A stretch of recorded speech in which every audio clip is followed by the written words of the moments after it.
How he makes a big trade, how he makes a big trade. Is it because of what's going on with our RB2 injuries to the ribs? Well, now that we made that trade, workload for Saquon Barkley gets a little bit lighter. We already know what happened in week 1, 24-20, barely getting by the Dallas Cowboys. But going into week 2, we go against the Kansas City Chiefs, the Super Bowl rematch. You know I'm going to talk to the coldest panel in the game. I want their takes, and I want a little bit of predictions of what's going on in week 2. With that being said, we're going to talk about also what stood out in week 1 with the coldest panel in the game. With all that now being said, you already know what to do. Cue the music.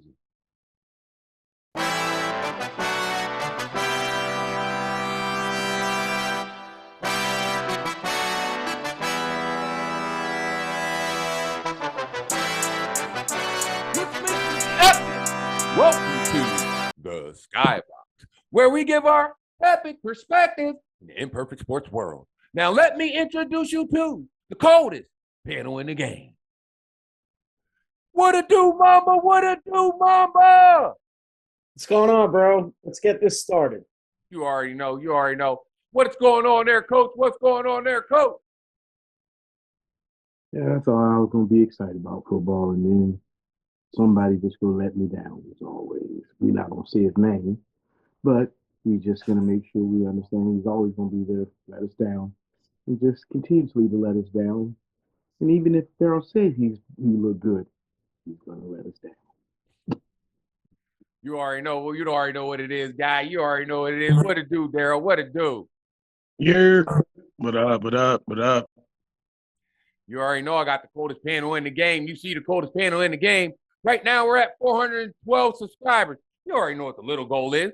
You know the little goal. The little goal is 500 subscribers. But you know what the main thing is? You know what the main thing is? It's 1,000 subscribers. Now, if you like the Philadelphia Eagle content with a little bit of NFL content and a little bit of entertainment, you already know what to do. Hit that like and subscribe button because it's only free 99. All right, all right, all right. Let's get right into it. Let's get right into it. Eagles Chiefs week 2 Super Bowl rematch. Really easy and simple. Who has the edge? Maybe Noah Xavier Worthy versus when it comes down to the secondary. It's not going to be like last week, where it's George Pickens and also CD Lamb against the Eagles secondary, which the Eagles secondary didn't do too bad, except for one guy, Adoree Jackson. But I guess we're not even going to compare them. But I want to know this. Mamba, who do you think has the edge in this matchup between the Eagles and the Kansas City Chiefs? Who has the edge? I mean, number one, I gotta say this. This is not a Super Bowl rematch. This is a regular season matchup. The Super Bowl rematch, we showed what we could do. Regular season, going in week to week, you don't know. Xavier Worthy's out. The next thing you know, Patrick Mahomes goes off, period. You know, Kelsey, who hasn't really done anything since mid-season last year, he goes off. I mean, a lot goes on the tempo of the game. A lot has to be said about the Eagles defense. Do we get baited into whatever again with Jalen Carter? You got to be smart. So I don't know. I think this game's going to be a lot tougher. You're going into a hostile environment in Kansas City. Philadelphia, they might be the reigning Super Bowl champs, but the team does not take on that mantra. There are your thoughts. I mean, I think this is really sincerely a must win for the Chiefs as early as this week 2 game is. The statistics behind teams that are 0-2 that make it to the playoffs are crazy. And then you add an 0-2 that would be one within the division, with the division having some teams that are coming up and you have the target on your back. I do think it's going to be, you know what I mean, do or die for them. But, I mean, across the board, Chiefs win in head coach. They win at quarterback. But I think the Eagles win at the skill positions and they win at defense. So it's going to be a good matchup. I think the Chiefs are going to get it because they need it more, but they're going to come out right at the end because I don't think 1-1 is a panic button for the Eagles. I agree with that one. 1-1 is not a panic button. What's your thoughts, Coach?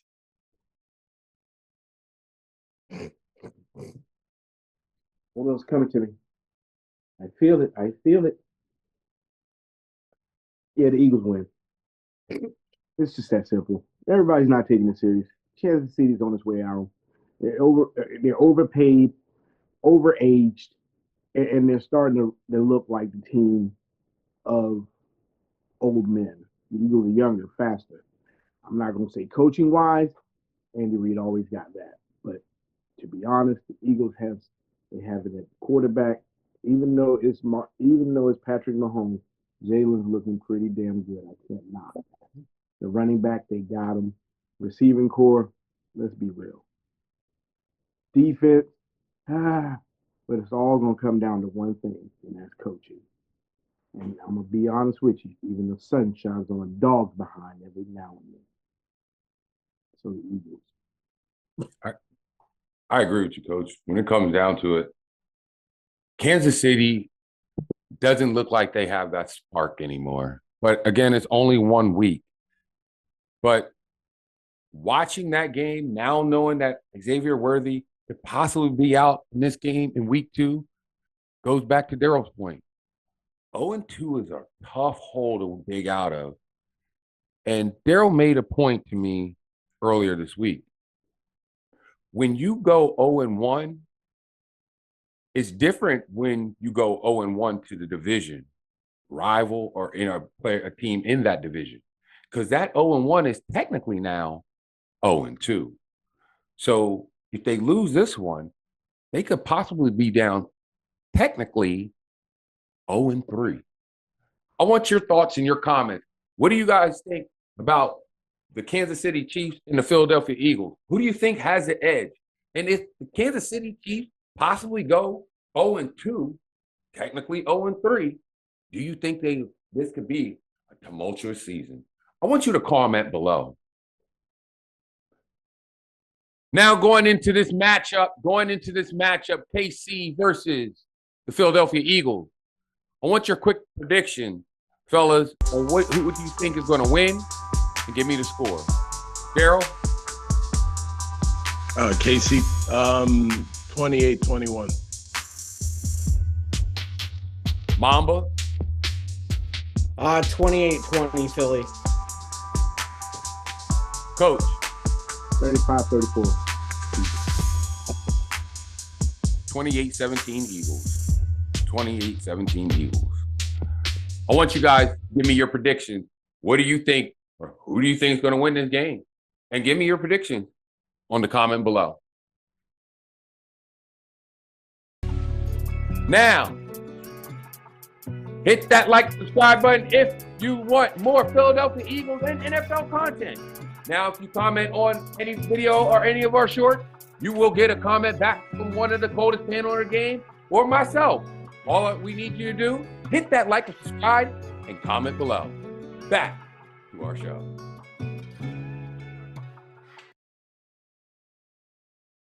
Howie did it again. Well. Will Shipley has a rib injury against the Cowboys, and you already know it. How he did. Got in his bag. He got in his bag, baby. Where'd he go? He went down to Jacksonville and acquired running back Tank Bigsby, baby.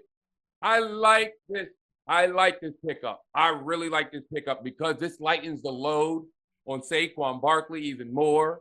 Yes, we do have A.J. Dillon, but I really like this because this man can catch out in the backfield. I feel he's going to be like Garrett Blunt in January and February. What's your thoughts about this pickup, Mamba? Tank was brought in for special teams. That was the primary purpose. They need a return back. So yeah, Will's got an injury, but that offensive scheme that Philly runs, whether it's Patullo or whether it's the coach in New Orleans now, I don't see Tank contributing in the aspect that we see. I think Saquon's going to get the bulk of the carries in this game at KC. You're not going to not give Saquon the ball against KC. So Tank's going to be limited.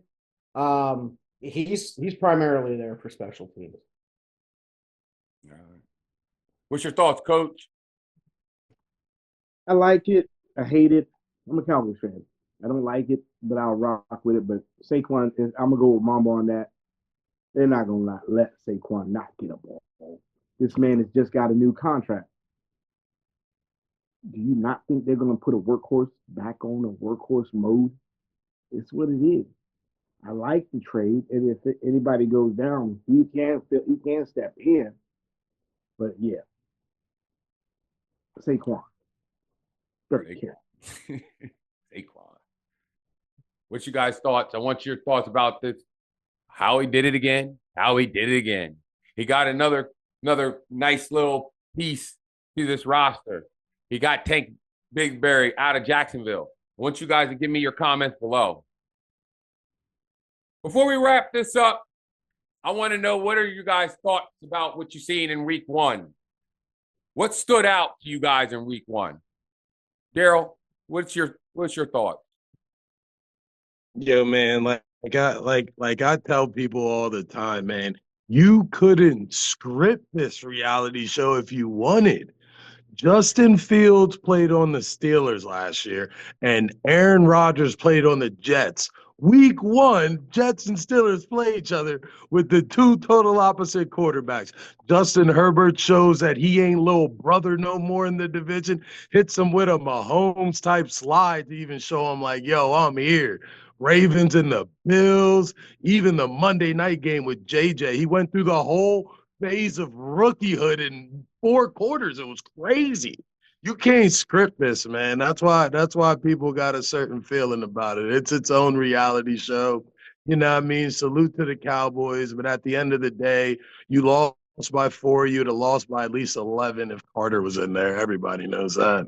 You know what I mean? But you know what I mean? Y'all kind of showed up. 88 stayed in the back, but you know what I mean? Salute to the NFL. It was a great week 1. What's your thoughts, Mamba? Well, I saw a lot of good things. Quarterback play, Justin Fields showed he could play. I don't think the Jets are a slouch for week 1 to come out against Pittsburgh and being a slobber knocker like they were. I thought he held his own. You look at that KC San Diego game, I think that surprised a lot of people in Sao Paulo. Caleb Williams, I think he's going to develop, man. I think with that coach, he's going to show that, again, this is game 1, week 1. There are a lot of teams that come out slow. There are a lot of teams that come out on fire. Micah's impact on Green Bay, that definitely showed. That took over. But then again, I don't think Detroit's as elite as everybody thinks. There was a lot going on. In Tampa Bay, look out, Baker. He's showing he can quarterback. So again, the quarterback play, wow. That Baltimore-Buffalo game, Josh Allen showed you what it takes.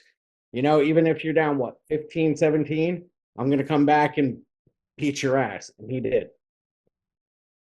What's your thoughts, Coach? Week 1. I'm controversial. Y'all know I don't deal with the pity pat. Let's talk about the spit. Let's talk about the man spitting on him. That just made it all bad. Now I'm gonna be honest. I looked at some tape. I saw Dak get away with one. He instigated. You should be instigating. You ain't get your behind whipped. I don't know if you was in the street. That'd have been a behind whipping. But I'm controversial. That's good points everybody has made, but I'm controversial. I was watching the spit. And I saw how he did it. And that was with Loogie, and he shouldn't have did that, but Dak deserved that one. I'd have decked him, but 1 game suspension is not bad. And some cash. He can afford it. Let's go. There it is.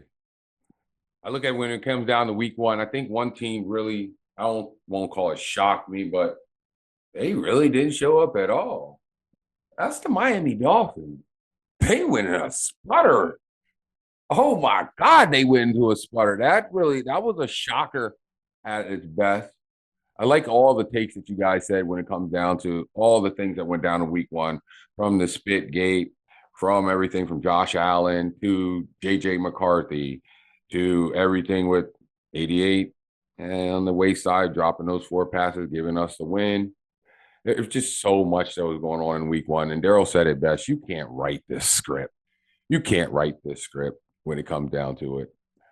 But with that being said, if you have any thoughts, questions, or concerns, email us at the #1 skybox at gmail.com. It's your boy, Mama. It's your boy, Daryl T. It's your boy, Coach Twilight. And it's me, Michael C., the source of life over the mic. You already know. I keep money on my mind cause I'm better than you. I don't never waste my time, I got better to do. Swear, bitch, I never could lose. Better than me is something that you never could do. I keep money on my mind cause I'm better than you. I don't never waste my time, I got better to do. Swear, bitch, I never could lose. Better than me is something that you never could do. That's the plan.